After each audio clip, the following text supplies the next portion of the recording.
LaShawn Shady McCoy, but the breaking news of the week, the Broncos firing their head coach Nathaniel Hackett. And really, what was a shock, given the fact that Nathaniel Hackett was in his first year as a coach and did not finish the season. Now the Broncos, 4-11 thus far through the 15 games of the season. But keep in mind, Russell Wilson, quarterback, future Hall of Famer, many believe $250 million is what he is on the hook for. So now the great question that must be answered by everybody in all of sports, this Broncos head coaching job, is it a good one?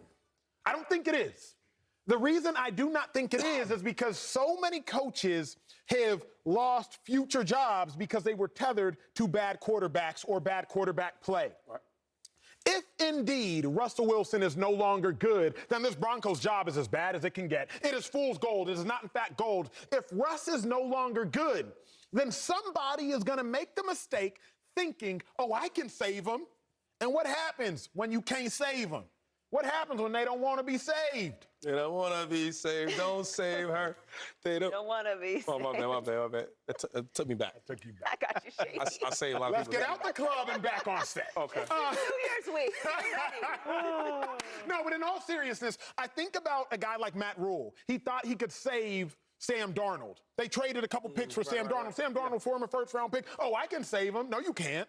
Now, Matt Rule, where are you? You're no longer a head football coach in the National Football League. Think about so many coaches who believe they could save a quarterback, but they couldn't. Frank Reich, Carson Wentz. Oh, I can save him. I've done it before. We won a Super Bowl together, Frank Reich. You can save Carson now. Where are you? Not a head coach in the National Football League. This Broncos job is fool's gold because you might think you can save Russell Wilson, but Joy, if you can't, you might be out just as quickly. What do you think about the Broncos job? We're going to get back to Frank Reich in a little bit. I'm going to let you have that one for now. We'll get back to that in a little bit. I mean, it's sort of redundant, right? When there's only 32 of a specific job, it is obviously a good job. It is incredible to be paid millions of dollars to coach football at the highest level. But we're talking about people that have options, right? Is it a good job to someone that has options? I don't know if it is. But you can always aspire to fix the situation. And obviously, if you want to be a head coach, this is a great place. Now, why is it not a good place for people that have options? Well, one, there's new ownership. I said it at the beginning of the season. I've said it all year long. And nobody has made this a big deal, and that's fine. But I think when you have new ownership, when you have a major disruptor, like a new ownership group coming in, that affects things in the building. Nothing is everything. Everything is something. Even though they're extremely wealthy, they didn't come in and start making cuts and all that. Right. It's a new environment. Who are you answering to? What kind of energy do they like around the building? All this stuff affects everybody, including the players. So they have new ownership. Now they're going to have to find a new coach. They did not hire this GM. The ownership did not. So what's going to go on with that? The owner and CEO came out today and said that the new coach is going to answer to him. No, thank you. Appreciate it. Seems but troubling. I'm just going to wait until a better situation comes along where I don't have to answer to the owner. They have a lot of money. That can be appealing. They're going to want to make a big splash. That can be appealing. But you do have to fix Russell Wilson. You are going to be responsible for that. And you're going to be dealing with a new ownership group. So there are a lot of challenges with this job. It's not a turnkey situation. And, of course, we know, as you mentioned, if you don't have the quarterback right, it really doesn't matter how great of a coach you are because you cannot overcome bad quarterback play. 2-5, where do you stand on this? Broncos job, is it a good one, Big Dog? I think it's a good one. I truly believe that. I know Russ hasn't played well, but I truly believe that's a great place to be. Why? Let's talk about it. So first of all, they have a good defense. Yep. If I'm a coach, right, and I'm talking about a coach that's an offensive-minded coach, I come to a team where they have a good defense, really, really good defense, okay? A lot of good players, right? I look at the offensive skill players. So Cortland Sutton's a good wide receiver, right? Jerry Jeudy has shown us that now he can play a little bit. We were skeptical to see what he could do, right? He's turned it on. Okay, then you look at the running game. They got a nice running game. So you look at the quarterback. Now, if I'm an offensive-minded guy, right, coach, and I'm a competitor, I come to this team, got offense of skill players, check, right? I got a good defense, check. Look at the quarterback. Okay, now he didn't have a good year this year.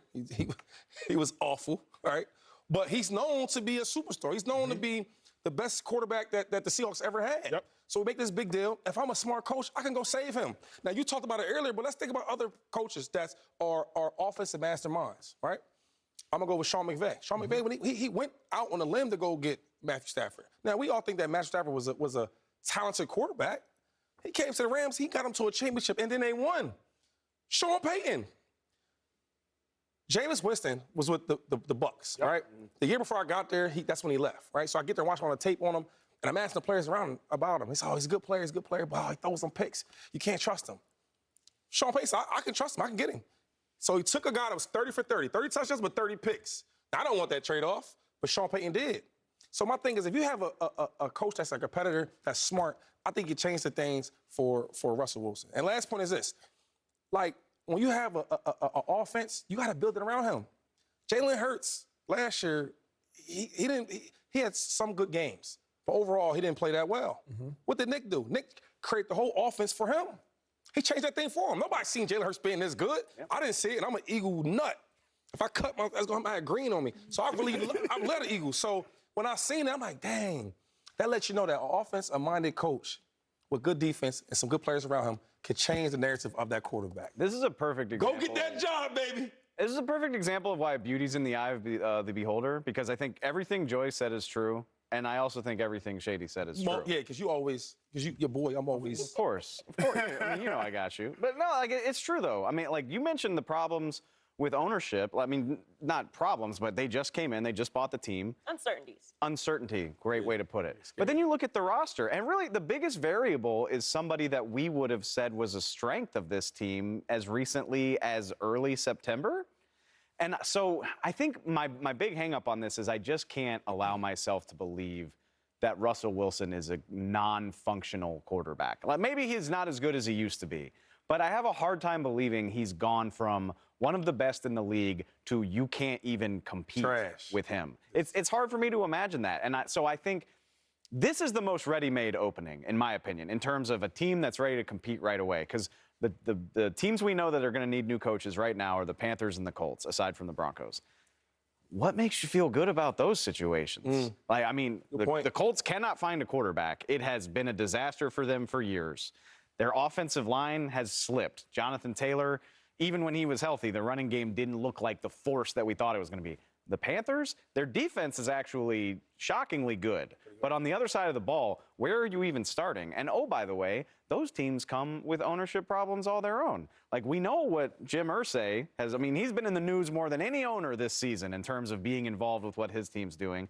And David Tepper in Carolina, does he strike you as a guy who is patient with some of the things he's done to try to get a quarterback, firing Matt Rule very early into this season? So you got problems with any job that's going to be open, but I think the Broncos are easily the best roster. So it sounds weird for me to say because they've been so terrible this year, but of the jobs that are open right now, it still looks like the most appealing one to me. So I would rather mystery box number one than Russell Wilson. That's the difference for me. If I'm a head coach, I'm tethered to Russell Wilson, and if Russell Wilson ain't right, then I got to go. You think about any other job opening, more than likely they're going to go get a quarterback, which means you at least have 1 year. Carolina Panthers, they're going to draft somebody. You got a year. Houston Texans, they're going to draft somebody. You got a year. Colts, they're going to draft somebody. You got a year. You might not even have 1 year with Russell Wilson. Ask Nathaniel Hackett.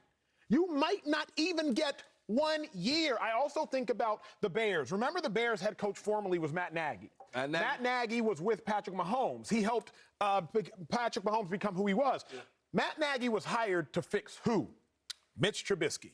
John Fox drafted Mitch Trubisky. Matt Nagy went to Chicago in 2018, and they're like, yo, we saw what you did for Pat. Right. Do it for Mitch. Matt Nagy sold him the dream. Oh, I can fix Mitch. Mitch didn't get fixed. What happened to Matt Nagy and what happened to Mitch? Neither of them is starting, and neither of them is head coaching right now. So if you are tethered to fixing Russell Wilson, and Russell Wilson is irreparable, then I do not want that job. I don't just think Russell Wilson started struggling this year. Y'all have to keep in mind, Russ started struggling last year. The final point I'll make, Shady, before I hand it off to you is this. Hand it back off. If Pete Carroll, in all of his wisdom, maybe the third greatest coach of our generation when you think about NFL plus college, if Pete Carroll, in all of his wisdom as a head coach, said, you know what? I'm good on you, Russell Wilson. 32 years old, in your prime, winningest head coach quarterback combination that was currently out there since Tom Brady had moved on. If Pete Carroll, in all of his wisdom and discernment, let Russell Wilson go, that might be a sign. First of all, so Russ was trying to get out of 2 years before he left. Right? They wouldn't let him go. So if quarterback keeps banging the door, I'm trying to leave. I mean, what can you do? Hold him hostage? Because he really has the real leverage, for real. So we got some acting like this. The head coach, Pete Carroll, was like, oh, my God, go ahead. You go. Bye. No, it didn't happen like that. He want him to stay. He didn't want to stay. Okay, that's one. And two is, did we just compare Russell Wilson to Mitch Trubisky? He did do that. Yeah, he did. I didn't compare them by talent. I compared them by potential. So one's never been good. Right. One has really, really been good. Sure. The Pro Bowl year that he